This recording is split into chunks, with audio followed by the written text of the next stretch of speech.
page 141. This is ironic, given how these people force Canadians who can't get private taxpayer-funded flights to wear masks from the very second they set foot in an airport. But Dominic LeBlanc's staff was asking if they have to wear masks on the flight.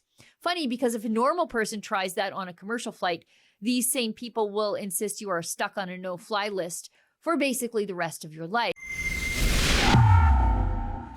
Like every other public health measures we put in place, Cabinet debates it and looks at the evidence before it, consults experts, including Dr. Theresa Tam, and then we make a decision. And like we've done in the past, many of these measures are reviewed on a regular basis, and sometimes we make adjustments. Canadian airports are a hellscape of chaos and disorganization as the feds ask these transport hubs to become biomedical security labs to perform in the Liberals' COVID airport theatre. And it is the worst in Canada's busiest airport, Toronto Pearson.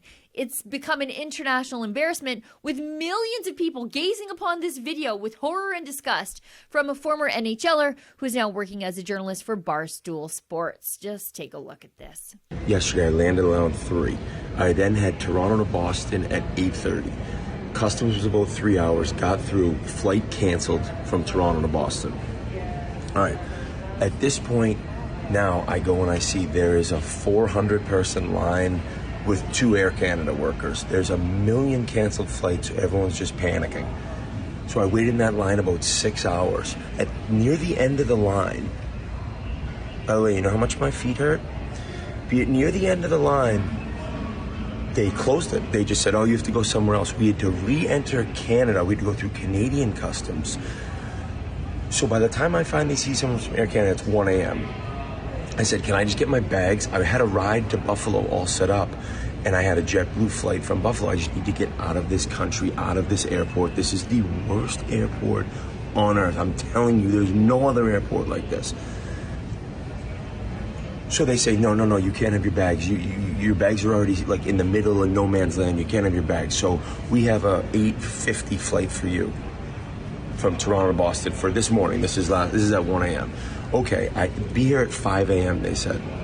So I got here at 4:55. I wanted to be 5 minutes early. So I wanted to be 3 hours and 55 minutes early.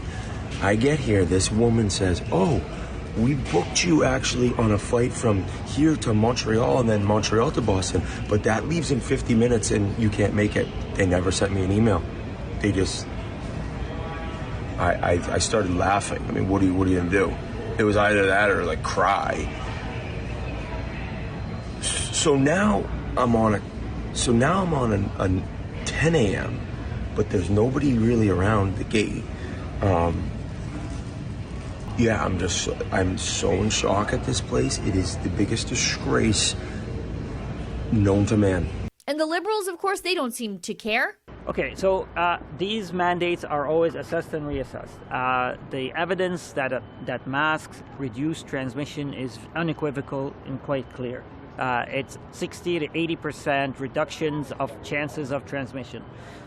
So while we are always looking at the evidence and assessing it, the masks continue to offer tremendous protection for everyone. The same applies to vaccine mandate. Just like I said about masks, these measures are always getting assessed and reassessed. In fact, part of the problem is that the Liberals cut a pile of security screeners as a cost-cutting measure. It's the one time the Liberals decided to actually be fiscally conservative for some reason, and yet they couldn't even save money properly. And then there are all the vaccine mandate firings.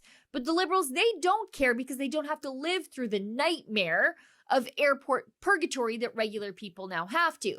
Because the Liberals have been taking private flights organized through the very ministry, transport, that is now responsible for the hellacious airports. Let's call it the hellscaping.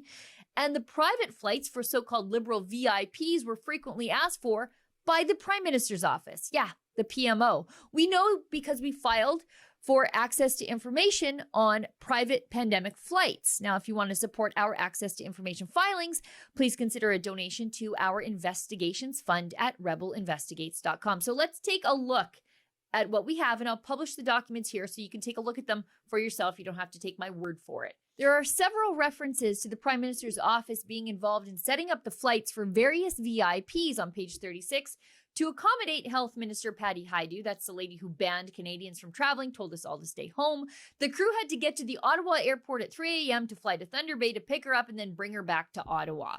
Page 44, the PMO is asking for the contact info for the flight crew. Weird. Must have some highly gropable flight attendants on that crew who would be experiencing things differently later on.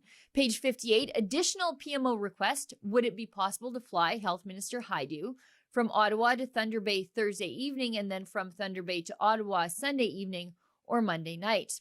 Page 67, the PMO wants Transport Canada to send a plane to fly the Revenue Minister from Gaspé, Ile-de-Madeleine and back all in one morning. Some climate emergency. Page 73, this is getting weird again, says Transport Canada officials to all the PMO flight requests. Page 76, the minister's office, the transport minister at the time was Marc Garneau, well, they were inquiring about the possibility of using a Transport Canada aircraft to fly a VIP. Page 24, Dominic LeBlanc, the Minister of Intergovernmental Affairs, Infrastructure and Communities, emails to thank them for all the flights. Page 141, this is ironic, given how these people force Canadians who can't get private taxpayer-funded flights to wear masks from the very second they set foot in an airport. But Dominic LeBlanc's staff was asking if they have to wear masks on the flight. Funny, because if a normal person tries that on a commercial flight, these same people will insist you are stuck on a no-fly list for basically the rest of your life. Page 143, LeBlanc notes he is bringing someone else, but they promise to reimburse the value of a commercial ticket for the travel. Oh, that's it? Just reimburse us? As they get to jump the queues and the mayhem of the airports because it's who you know, not what the rules are or what they tell us the science is. For Rebel News, I'm Sheila Gunn-Reid. Rebel News receives absolutely no funding from any level of government, and how could we hold them accountable if we did? If you'd like to make a donation to our special access to information and investigative journalism website, please consider making a donation at rebelinvestigates.com. And thank you in advance to everybody who donates to make this important work possible.